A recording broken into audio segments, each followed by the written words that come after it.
Guys, பொதுவாக அமானுஷ்யங்களையும் மர்மங்களையும் நம்மளால விவரிக்க முடியாது. அந்த அமானுஷ்யங்களும் மர்மங்களும் நிறைந்த ஒரு இரவுதான் இந்த இரவின் நிழல் கதை. சரி, வாங்க இன்னைக்கான கதைக்கு போகலாம். அன்னைக்கு ஞாயிற்றுக்கிழமை அப்படிங்கிறதுனால தூரத்தில் இருக்கிற, அதாவது கிராமப்புறத்தில் வசிக்கிற தன்னோட அம்மாவை பார்த்துட்டு பிரவீனோட மகளான செல்வியும் கார்ல வாராங்க. பொதுவாகவே கிராமப்புறத்தையும் நகரத்தையும் இணைக்கும் பொதுவழிச்சாலை இரவு நேரத்தில் ஆள் நடமாட்டம் இல்லாமல் மயான அமைதியாக தான் இருக்கும். அன்னைக்கும் பிரவீன் தன்னோட அம்மாவை பார்த்துட்டு தான் வீட்டுக்கு திரும்பி வரும்போது நள்ளிரவு ஆயிடுது. தன்னோட மகள் காரோட பின் சீட்டில் தூங்கிட்டு வர பிரவீன் காரை வேகமாக ஓட்டிக்கிட்டு வரான்.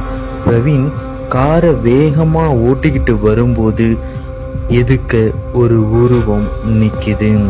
அந்த உருவத்தை பார்த்து பிரவீன் எவ்வளவோ ஹார்ன் அடிக்கிறான். அந்த உருவம் நகரவே இல்லை. பிரவீனுக்கு உள்ள பயமா இருக்கு.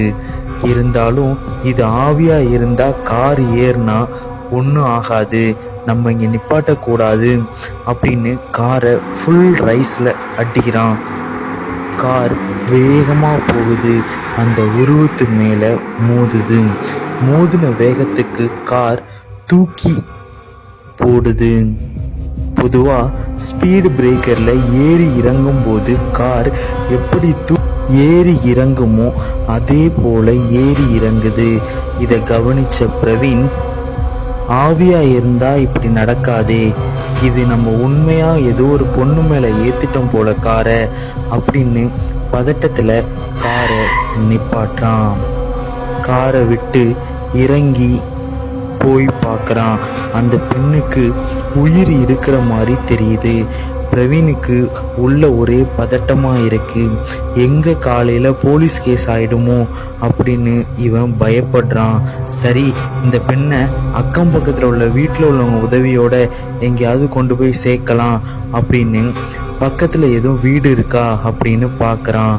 அங்கே ஒரு வீடு தெரியுது. அது வீடு அப்படின்னு சொல்றதை விட ஒரு லாட்ஜ் மாதிரி தெரியுது.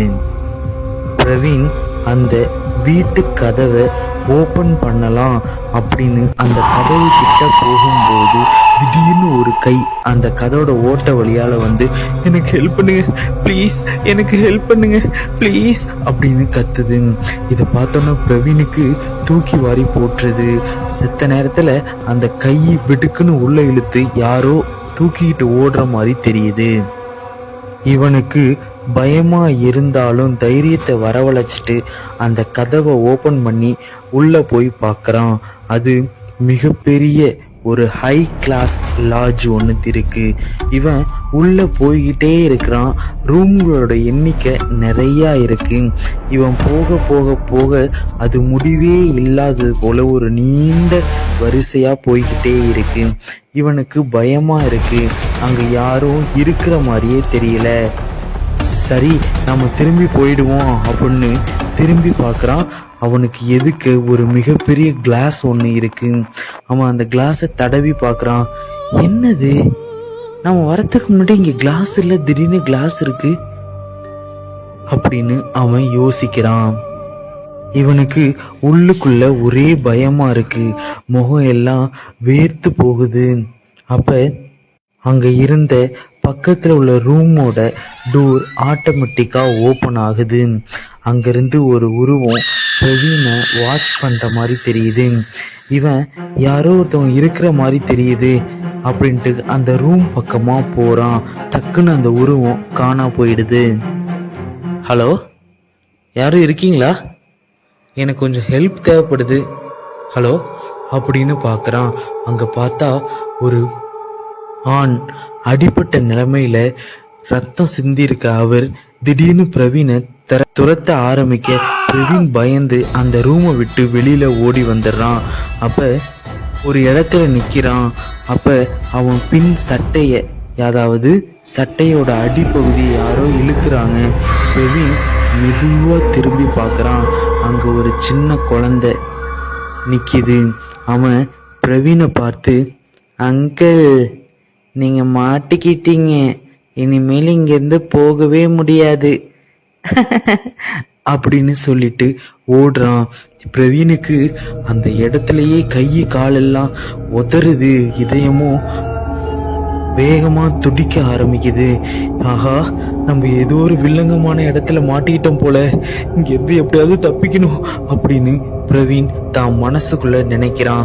சரி, ஏதாவது அண்டர் கிரவுண்ட் இருந்தா ஓடுவோம் அப்படின்ட்டு அண்டர் கிரவுண்ட் இருக்கிற ஏரியா வழியா போறான். அங்க டார்ச் லைட் அடிச்சு பார்க்கறான். அந்த இருட்டுல இவன் டார்ச் லைட் வெளிச்சம் பட்டோன்னே ஒரு ஒட்டடை நிறைஞ்ச ஒரு பகுதியிலிருந்து ஒரு உருவம் வெளியில வருது. அது பிரவீனை நோக்கி வருது.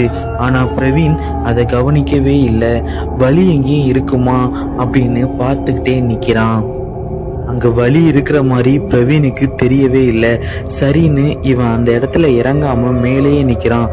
அப்ப திடீர்னு ஒரு உருவம், குழந்தைகள் எப்படி தவழ்ந்து வருவாங்களோ அதே மாதிரி தவழ்ந்து இவன் கிட்டக வருது. அதை பார்த்து பிரவீன் பயந்து போயிடுறான்.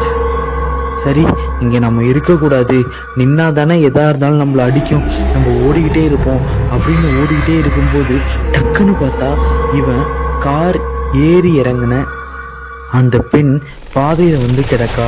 அவ கண்ணெல்லாம் வெள்ளையா இருக்கு. பிரவீன் அவன் கிட்ட போய் பார்க்கறான். இந்த பொண்ணை பார்த்தா நம்ம ஆக்சிடென்ட் பண்ண பொண்ணு மாதிரியே இருக்கே, இவ எப்படி உள்ள இருக்கிறா? ஏமா ஏமா இங்க பாரு ஏமா அப்படின்னு கூப்பிட்டு பார்க்கறான். அந்த பொண்ணுகிட்ட ஒரு அசைவும் தெரியவே இல்லை. இவன் அங்கேயே நிக்காம மறுபடியும் ஓட டக்குன்னு பார்த்தா அதே புதிய பொண்ணு அங்க உட்காந்துருக்கா. உட்காந்து பிரவீனை பார்த்தோன்னு பிரவீனுக்கு என்ன பண்றது ஏது பண்றதுன்னே தெரியவே இல்லை. அந்த நேரம் பார்த்து திடீர்னு பிரவீனோட ஃபோன் ரிங் ஆக ஆரம்பிக்குது. ஃபோனை அட்டன் பண்ண பிரவீன் ஹலோ அப்படிங்கிறான். அங்கிருந்து ஒரு குரல் வருது. அந்த குரல் வேற யாரோட குரலும் இல்லை, பிரவீனோட மகள் தான் கூப்பிடுறா. அப்பா எங்கப்பா இருக்கீங்க? கார் மட்டும் இருக்கு, நீங்க ஆளே காணும். இது ஏதோ காடு மாதிரி இருக்கு, பயமா இருக்கு டாடி. எங்க இருக்கீங்க? சீக்கிரமா வாங்கப்பா அப்படின்னு கூப்பிடுறா. உடனே பிரவீன், பாப்பா நீ காரை விட்டு வெளில இறங்காத, வேகமா ஓடி போய் காருக்குள்ள உட்காந்துரு, வெளில இறங்காத, அப்பா அது கொஞ்ச நேரத்துல வந்துடும் டீச்சர்லும், ப்ளீஸ் டீச்சர்லும், காருக்குள்ள போய் கார் லாக் பண்ணிக்கோ, அப்பா நான் வந்து கூப்பிட்டா மட்டும் தர டீச்சர்லும் அப்படின்னு சொல்றான். அவன் சொன்னபடியே அந்த பொண்ணும் அந்த காருக்குள்ள போய் உட்காந்துக்கிறா. அவ பார்த்தா இவனுக்கு முன்னாடி ஒரு உருவம் வேகமா பிரவீனை நோக்கி வருது. அது பிரவீன் கிட்ட வந்து ஓங்கி ஒரே அடி பிரவீனோட கன்னத்துல அறையுது. பிரவீன் அங்கேயே சம்பவம் ஆயிடுறான்.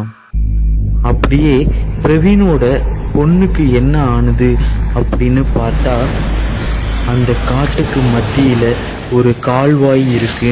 அந்த கால்வாயில நிறைய நீர் ஓடுது. அந்த நீரோட்டத்துக்கு நடுவுல ஒரு உருவம் மெல்ல நடந்து வருது. இந்த உருவம் வரத அந்த பொண்ணு கவனிக்கவே இல்லை. ஆக மொத்தம் அந்த பொண்ணோட கதையும் அங்கேயே முடிஞ்சிடுது. அதோட இந்த கதையும் முடிஞ்சிடுது. உங்களுக்கு இந்த கதை பிடிச்சிருந்தா மறக்காம நம்ம சேனலை சப்ஸ்கிரைப் அண்ட் ஃபாலோ பண்ணிக்கோங்க. இந்த கதை உங்களுக்கு ரொம்பவுமே த்ரில்லிங்கா இருந்தா உங்க ஃப்ரெண்ட்ஸுக்கும் ஷேர் பண்ணுங்க. அப்பதான் எனக்கும் கொஞ்சம் சப்போர்ட்டா இருக்கும். நீங்க பார்த்து கொண்டிருப்பது உங்கள் N18 சேனல்.